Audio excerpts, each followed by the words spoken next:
ગાંધીનગર લોકસભા ક્ષેત્રના લોકપ્રિય સાંસદ અને કેન્દ્રીય ગૃહ તેમજ સહકાર મંત્રી અમિતભાઈ શાહના ઉમદા અભિગમ અને અનુપમ પહેલ રમશે બાળક ખીલશે બાળક અભિયાન અન્વયે ભાજપા કાર્યકર્તા દ્વારા એકત્રિત કરાયેલા બિનવપરાશી રમકડાઓનો કલોલ અને વિધાનસભાની આંગણવાડીના બાળકોમાં વિતરણ કાર્યક્રમ પાલોઢિયા પ્રાથમિક શાળામાં યોજાયો હતો।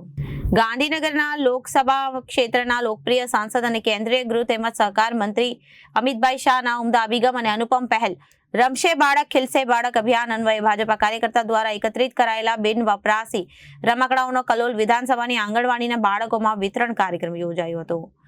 પાલોઢિયા પ્રાથમિક શાળામાં યોજાયો હતો। આ કાર્યક્રમમાં સાંસદ તરફથી શ્રીમતી રિષિતાબેન શાહ પણ સહભાગી થયા હતા। આ પ્રસંગે તેમણે સ્વદેશી શપથ લેવડાવ્યા હતા। સાથે સાથે આયુષ્ય યોજના સગર્ભા માતા માટે લાડુ વિતરણ સહિત અન્ય કેન્દ્ર સરકાર અને રાજ્ય સરકારની યોજનાઓ વિશે જાણકારી આપી હતી। આપણા ઘરમાં રમકડા એવા પડ્યા હોય છે જે છોકરાઓ મોટા થઈ જાય પછી વપરાશમાં નથી આવતા, તો એનો પણ સદુપયોગ થાય અને બાળકો પણ રમે અને જે બાળક રમે એ ખીલે તે જ એમની પહેલથી બાળકો બસ આવી રીતે આગળ વધતા રહે એવી આશા છે। વધુ એક અભિયાન આપણે શરૂ કર્યું છે જે સગર્ભા મહિલાઓ હતી એમને પણ લાડુનું વિતરણ હા એ અંતર્ગત શું કહેશો?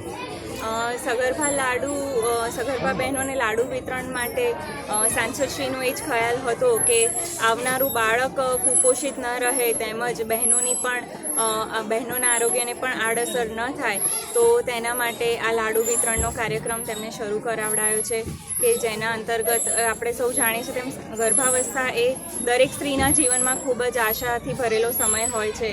તો આ સમય દરમિયાન બહેનોને એમનો શારીરિક રીતે તે લોકો કોઈ કુપોષિત ન રહી જાય, તો તેના માટે આ લાડુ ગ્રહણ કરવા માટે એમને પ્રોત્સાહિત આપણે સૌ કરીએ તે જ આશાથી માનનીય સાંસદશ્રીએ આ અનુપમ પહેલ શરૂ કરી છે।